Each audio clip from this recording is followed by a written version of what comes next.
Now on CoastTV News. Coming together, why one community took it upon themselves to try and put a stop to more development in Sussex County. The trail that keeps on going, where you can find this nature walkthrough. And it's been a hot and steamy day. We've seen showers and drenching downpours blossom over the peninsula over the last few hours. We'll track the storms into the evening and more severe storm threats in the days ahead in my full forecast. This is CoastTV News at 6. Signing in and taking a seat in Lewes today. Good evening, I'm Brandon Ferguson. Welcome to CoastTV News at 6. This land in Lewes is currently the Bellemeade Horse Farm, but it may soon turn into apartments and businesses if a proposed zoning change gets passed. On your screen now are illustrations of what this land could become if zoning changes from Agricultural 1 to a planned commercial district. People within the community came together to discuss the negative effects this could bring to Route 24, such as increased traffic and environmental damages and safety concerns. People turning in and out of their homes that are on 24, or some of the very small businesses that are on 24. It's really a safety hazard. But some see this proposed project as a win. According to BB Healthcare CEO Dr. David Tam, Sussex County currently has the worst doctor-to-patient ratio in the state, and he believes more affordable housing options could be a solution to that problem. On July 22nd, the Sussex County Council discusses the possible change.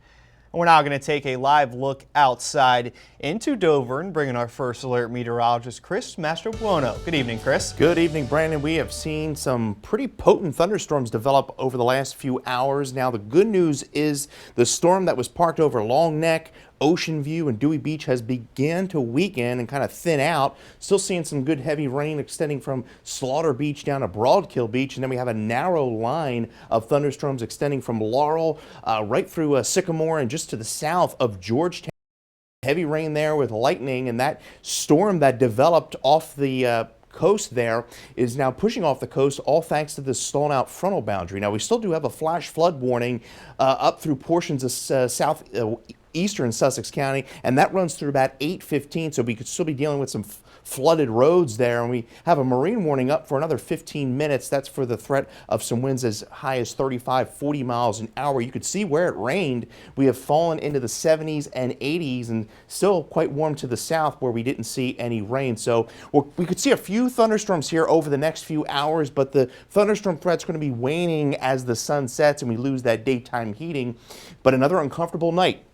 Dew points still high, temperatures only falling into the mid-70s, but we do have more shower and storms to contend with over the next few days. In fact, 2 days of a severe threat with the prime threat Tuesday night, but the good news is we're looking pretty nice for the 4th of July. We'll talk more about that and track the storms in that full 7-day forecast in a little bit. Brandon. Thank you, Chris. A new trail has officially opened up in Fenwick Island. On your screen now is that location on East Bayard Street. The town announced the completion of the Fawcett Oakey Family Nature Preserve, a place where people can cool off in the shade and take a long and relaxing stroll with nature. This was made possible by conservationist Austin Pete Oakey, who handed off the land to Fenwick Island with an agreement to preserve the 2 parcels for the environment, and everyone is loving the new trail. This is lovely for the folks that live here and for the tourists.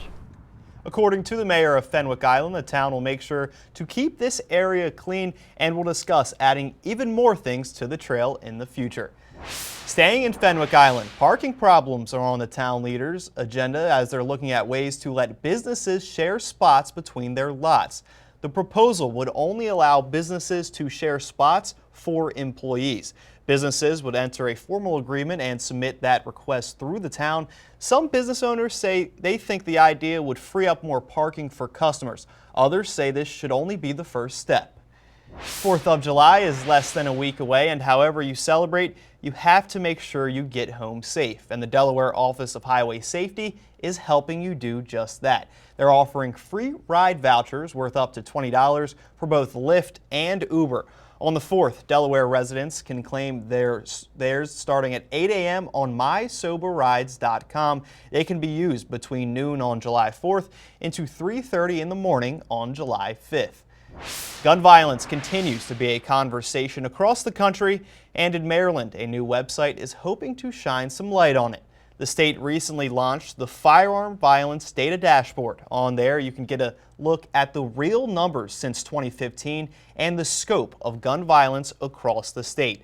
The launch of this website comes alongside a state gun violence prevention plan, which they say is a public health approach that focuses on data-driven solutions through preventative measures, policy development, and systemic changes in Maryland.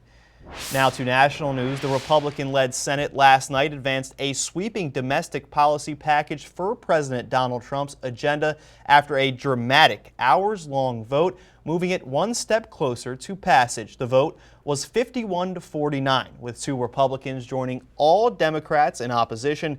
Saturday's vote was delayed for hours as party leaders scrambled to resolve internal disputes. GOP leaders were ultimately able to win them over, teeing up a vote on a final passage in the coming days. Today, the Senate began debate on President Donald Trump's chief domestic policy bill. The debate could take up to 20 hours. Senate rules allows each party 10 hours to discuss the proposed legislation.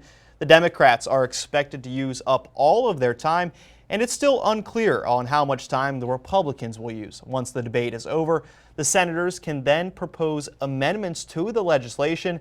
After that is complete, a final vote on the legislation will take place.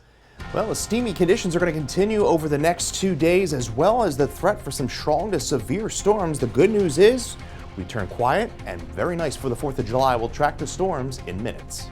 President Trump calling for Israel-Hamas truce. The president raising expectations for a ceasefire deal. Social Security checks could be a little lighter starting in July. We have these stories next. This is CoastTV News at 6. President Trump is pushing for a deal to halt the fighting in the Israel-Hamas conflict and the release of the remaining hostages, saying, quote, "Make the deal in Gaza, get the hostages back." Trump has repeatedly called for Israel and Hamas to end the war in Gaza and raised expectations Friday for a deal, saying there could be a ceasefire agreement within the next week. Today, the Israeli army issued a mass evacuations of Palestinians in northern Gaza. Starting in July, some Americans will be getting smaller Social Security checks. The Social Security Administration says it's overpaid millions of dollars in recent years. Now it is trying to recover those overpayments. The overpayments happen due to miscalculations or people not reporting income changes. For people who were overpaid, Social Security had been withholding just 10% of checks. But now the administration says it's increasing that to 50% for some people. And they can request a waiver or lawyer if you can't repay or it wasn't your fault. President Donald Trump says there is a, quote, buyer for TikTok, but he's not saying who it is. In a Fox News interview that aired today, Trump said he will disclose who it is in about 2 weeks. Trump said that he thinks he will have to get China's approval for a deal to go through. It's been about 5 months since a law went into effect requiring TikTok to be banned in the U.S. unless it was sold off by its China-based parent company. Trump has in turn signed 3 orders delaying the enforcement of the ban. Well, we're going to see isolated drenching downpours over the next few hours, and then we're going to keep that threat in play Monday through Tuesday before we settle into a nice, beautiful, dry stretch of weather by late week. We'll track the storms right after the break. Well, the steam bath continues across Delmarva. We've seen some spotty, drenching downpours, taking a live look in Ocean City. Sunshine there. Folks enjoying the beach. We had an earlier shower there. Most of the heaviest rain has been further to the north. 83 right now in Ocean City. Can't rule out a spotty shower or thunderstorm over the next few hours. As the sun sets, the thunderstorm threat will kind of come to an end. Now, we still do have an active flash flood warning for portions of Sussex County, extending from Fairmount through Long Neck, Dewey Beach cyclone southward into Ocean View and South Bethany. We had quite a potent storm that pushed through there earlier and has since weakened, so could still be dealing with some flooded roadways across that area. But we have a narrow line of thunderstorm activity extending from Laurel just to the south of Georgetown, kind of forming along an outflow boundary from that powerful storm we had earlier. Dumped a lot of rain, upwards of 1 to 3 inches. We had reports of 40 to 45-mile-an-hour winds. Didn't have severe characteristics as far as the wind is concerned, but we have this stalled out front, so these storms are going to continue at least for the next few hours, and then this front will push northward as a warm front tomorrow. But you could see where it rained: 74 in Long Neck to 84 Salisbury, 84 Bridgeville, 76 in Lewes, as those areas were rain cooled, but it is very muggy out there. Dew points are in the mid to upper 70s, and we're going to continue to see high humidity. We do get relief late week with a cold front, and we'll get those dew points into the 60s. So a spot shower or thunderstorm over the next few hours, but another uncomfortable night with dew points in the 70s and temperatures only falling into the mid 70s under partly cloudy skies. Another steamy day tomorrow, highs upper 80s to lower 90s with scattered showers and storms developing. The Storm Prediction Center has a portion of the peninsula in a marginal risk for the threat of damaging winds as we go into the day tomorrow afternoon. Lower 90s, spotty showers and storms developing. Not everyone's going to see the rain. I think the greater threat, northern portions of the peninsula as well as the eastern shore, and then a warm night. Then as we go into Tuesday, this is the greater threat. We have that slight risk, 2 out of 5, extending from the southwest portion of Sussex County for all the eastern shore. The threats here would be straight line wind damage, hail, as well as localized flash flooding. As we track it, most of the day is dry. This threat looks like it's going to be coming in more late in the evening, pushing through the area around 9, 10 o'clock, and then extending off the coast by around 1 a.m. Could linger, could see a few showers linger into Wednesday morning, but the Weather Prediction Center has a slight risk of excessive rainfall. So there's a lot of moisture in the atmosphere for these storms to tap into. The good news is front clears, skies clear, high pressure builds in, and we're looking pretty nice through the holidays. So 74 overnight, storms ending, sticky, patchy fog, a steamy Monday, 91 with scattered storms, and then that severe threat, that primary severe threat comes in Tuesday evening. We can see a few showers and storms linger into Wednesday. I think most of the day is dry with clearing, looking very nice, Brandon, for the 4th of July with highs in the upper 80s. Still to come here on Coast TV News at 6, one dead after a row home collapses in Philadelphia. What officials know about the tragedy. One person is dead and 2 others were hospitalized after an overnight fire caused several Philadelphia row homes to collapse. This happened just before 5 a.m. and involved 3 of those row homes. A K-9 recovered the remains of one person while searching through the rubble, and an 82-year-old woman and a 63-year-old woman were both taken to the hospital. Over 10 people who live in the area were told to evacuate. Officials are still working to determine the cause of the collapse.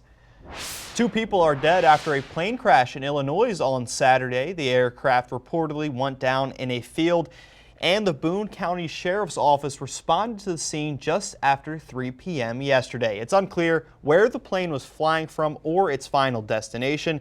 The Federal Aviation Administration and the National Transportation Safety Board are investigating. Coming up, the negative impacts of food dye, what a new survey shows. The movement to get rid of synthetic dyes in food is growing, and a new study offers reasons why. It found that synthetic dyes often mean more sugar and less nutrition. The new research reveals foods and beverages with synthetic dyes contained 141% more sugar on average than food products without dyes. California set a tone by banning red dye number 3 and other common dyes from school foods. Now 25 other states are on a mission to ban, restrict, or require labels for food dyes. Already, food industry giants have taken action. Kraft Heinz will phase out dyes from remaining products before the end of 2027. A group is planning a nationwide boycott against McDonald's set to begin Tuesday. The group, called the People's Union USA, is behind it. It's the same group that previously backed boycotts of Target and Walmart in response to corporate rollouts of diversity, equity, and inclusion programs. McDonald's in January altered its DEI initiatives, including no longer setting goals to increase diversity in senior leadership, but an executive with the iconic fast food chain previously said while some DEI language is different, the core of its program had not changed. As we now take a live look outside and as somebody enjoying paddleboarding out there in Ocean City, we have a final check on your forecast next. In Virginia has struck gold, or about actually $348 million after winning the lottery. The ticket is the largest prize ever won in any Virginia lottery game. The winner has 6 months to claim the prize. The jackpot now resets to $50 million for the next drawing on Tuesday. And if you didn't win the jackpot, you can still feel good by signing up for our Feel Good Friday newsletter that's full of features, cool things to do each weekend, and more. You can sign up now for our Feel Good Friday newsletter at coasttv.com/signup. Well, the National Weather Service has issued a severe thunderstorm warning for the southwestern portion of Sussex County. Laurel, Bethel, a narrow line of thunderstorms just parked over Laurel. This storm is not moving. It is stationary, and this warning is up through 7 o'clock. Could see 60-mile-an-hour wind gusts and localized flash flooding with this system. So this storm is basically going to kind of have to rain itself out here over the next half hour. So keep that in mind. This severe thunderstorm warning continues through 7 o'clock tonight. That is the only thunderstorm we're seeing. The heavy storm we saw at the coast has dissipated, and most of this thunderstorm activity is going to wane as the sun sets. You can get your forecast anytime by dialing the First Alert Weather phone.